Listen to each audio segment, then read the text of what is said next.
قوم امیر علیہ السلام، نہج البلاغہ۔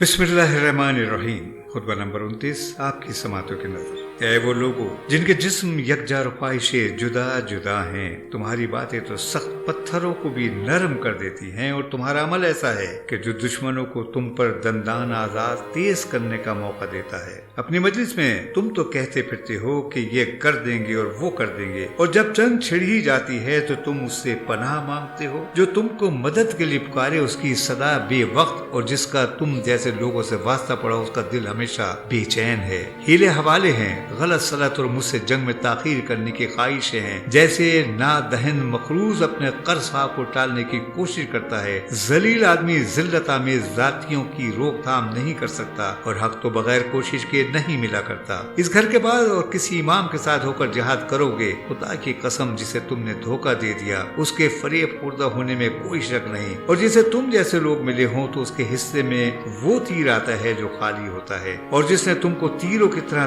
دشمن پر پھینکا ہو اس نے گویا ایسا تیر پھینکا ہے جس کا سوفار ٹوٹ چکا ہو اور پیکان بھی شکستہ ہو کر۔ خدا کی قسم میری کیفیت تو اب یہ ہے کہ نہ میں تمہاری کسی بات کی تصدیق کر سکتا ہوں اور نہ تمہاری نصرت کی۔ مجھے آز باقی رہی ہے اور نہ تمہاری وجہ سے دشمن کو جھمکی دے سکتا ہوں۔ تمہیں کیا ہو گیا ہے؟ تمہارا مرض کیا ہے اور اس کا چارہ کیا ہے؟ اس قوم یعنی اہل شام کے افراد بھی تو تمہاری شکل و صورت کے مرد ہیں، کیا باتیں ہی باتیں رہیں گی؟ جانے دو، اور جانے بوجھے بغیر اور صرف غفلت و مدہوشی ہے، تقوی و پرہیزگاری کے بغیر بلندی کی ہرس ہے، مگر بالکل ناحق۔ خطبہ نمبر 30 آپ کی سماعتوں کی نظر۔ قتل عثمان کی حقیقت کا انکشاف کرتے ہوئے فرمایا، اگر میں ان کے قتل کا حکم دیتا تو البتہ ان کا قاتل ٹھہرتا، اگر ان کے قتل سے دوسروں کو روکتا تو ان کا معاون اور مددگار ہوتا۔ میں بالکل غیر جانبدار رہا، لیکن حالات ایسے تھے کہ جن لوگوں نے ان کی نصرت و امداد کی وہ یہ خیال نہیں کرتے کہ ہم ان کی نصرت نہ کرنے والوں سے بہتر ہیں، اور جن لوگوں نے ان کی نصرت سے ہاتھ اٹھا لیا وہ نہیں خیال کرتے کہ ان کی مدد کرنے والے ہم سے بہتر و برتر ہیں۔ میں حقیقت امر کو تم سے بیان کیے دیتا ہوں، اور وہ یہ کہ انہوں نے اپنے عزیزوں کی طرفداری کی تو طرفداری بری طرح، اور تم گھبرا گئے تو بری طرح گھبرا گئے، اور ان دونوں فریق بیجا طرفداری کرنے والے گھبرا اٹھنے والوں کے درمیان اصل فیصلہ کرنے والا اللہ ہے۔ پیش خدمت ہے خطبہ نمبر 31۔ جب جنگ جمل شروع ہونے سے پہلے حضرت نے ابن عباس کو زبیر کے پاس بھیجا، اور اس مقصد سے بھیجا کہ وہ انہیں اطاعت کی طرف پلٹائیں۔ اس موقع پر ان سے فرمایا، طلحہ سے ملاقات نہ کرنا، اگر تم اس سے ملے تو تم اس کو ایک ایسا سرکش بیل پاؤ گے جس کے سین کانوں کی طرف مڑے ہوئے ہوں، وہ منہ زور سواری ہے، بلکہ تم زبیر سے ملنا اس لیے کہ وہ نرم طبیعت ہے، اور اسے یہ کہنا کہ تمہارے ماموزاد بھائی نے کہا ہے کہ تم حجاز میں تم اس سے جان پہچان رکھتے تھے اور یہاں عراق میں آ کر بالکل اجنبی بن گئے۔ آخر اس تبدیلی کا کیا سبب ہے، یا یوں کہا کہ اس تبدیلی کی وجہ کیا ہے؟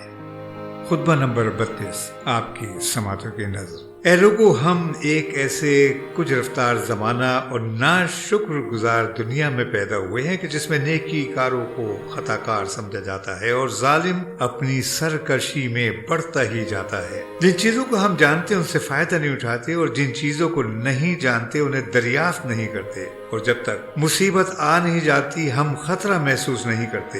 اس زمانے کے لوگ 4 طرح کے ہیں۔ کچھ وہ ہیں جنہیں مفسدہ انگیزی سے مانے صرف ان کے نفس کا بے وقت ہونا، ان کی دھار کا کندہ ہونا اور ان کے پاس مال کا کم ہونا، اور کچھ لوگ وہ ہیں جو تلواریں سوتے ہوئے علانیہ شر پھیلا رہے ہیں، اور انہوں نے اپنے سوار اور پیادے جمع کر رکھے ہیں صرف کچھ مال بٹورنے یا کسی دستے کی قیادت کرنے یا ممبر پر بلند ہونے کے لیے۔ انہوں نے اپنے نفسوں کو وقف کر دیا ہے اور دین کو تباہ و برباد کر ڈالا۔ کتنا ہی برا سودا ہے کہ تم دنیا کو اپنے نفس کی قیمت اور اللہ کے یہاں کی نعمتوں کا بدلہ قرار دے ڈالو، اور کچھ وہ لوگ ہیں جو آخر والوں سے کام دنیا طلبی کرتے ہیں اور یہ نہیں کرتے کہ دنیا کاموں سے بھی آخرت کا بنانا مقصود رکھیں۔ یہ اپنے اوپر بڑا سکون و وقار طاری رکھتے ہیں، آہستہ آہستہ قدم اٹھاتے اور دامنوں کو اوپر کی طرح سمیٹتے رہتے ہیں اور اپنے نفسوں کو اس طرح سنبھال لیتے ہیں کہ لوگ انہیں امین سمجھیں۔ یہ لوگ اللہ کی پردہ پوشی سے فائدہ اٹھا کر اس کا گناہ کرتے ہیں، اور کچھ وہ لوگ ہیں جنہیں ان کے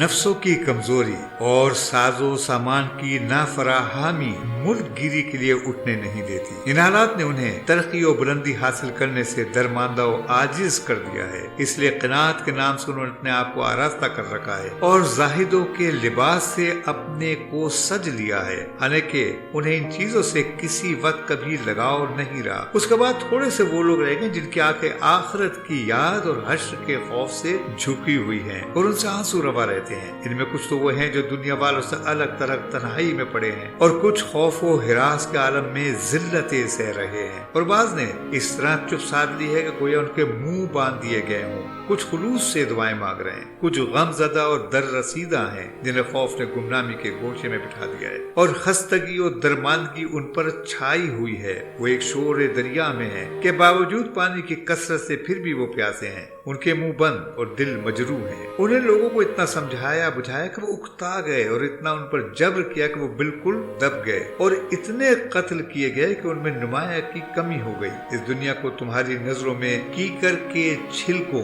اور ان کے ریزوں سے بھی زیادہ حقیر و پست ہونا چاہیے، اور اپنے قبل کے لوگوں سے تم عبرت حاصل کرو، اس سے قبل کے تمہارے حالات سے بعد والے عبرت حاصل کریں، اور اس دنیا کی برائی محسوس کرتے ہوئے اس سے قطع تعلق کرو، اس لیے کہ اس نے آخر میں ایسوں سے قطع تعلق کر لیا جو تم سے زیادہ اس کے بالا و شہدا تھے۔ سید رضی فرماتے ہیں کہ بعض لوگوں نے اپنی لا علمی کی بنا پر اس خطبے کو معاویہ کی طرح منسوب کیا، حالانکہ یہ امیر المومنین علیہ السلام کا کلام ہے جس میں کسی شک و شبے کی گنجائش نہیں۔ بھلا سونے کی مٹی سے کیا نسبت اور شیریں پانی کو شور پانی سے کیا ربط۔ چنانچہ اس وادی میں راہ دکھانے والے ماہر فن اور پرکھنے والے بابصیرت عمرو بن بحر جہد نے اس کی خبر دی ہے اور اپنی کتاب میں اس کا تذکرہ کیا ہے، اور ان لوگوں کا بھی ذکر کیا جنہوں نے اسے معاویہ کی طرف منسوب کیا۔ اس کے بعد کہا کہ یہ کلام علی علیہ السلام کے کلام سے ہو بہو ملتا ہے، اور اس میں جو لوگ تقسیم کی ان کی ذلت و پستی اور خوف و ہراس کی حالت بیان کی ہے، یہ آپ ہی کے مطلق سے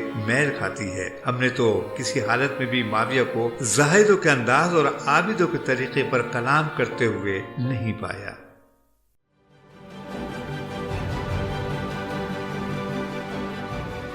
عکس، سچائیوں اور حقائق کا عکس۔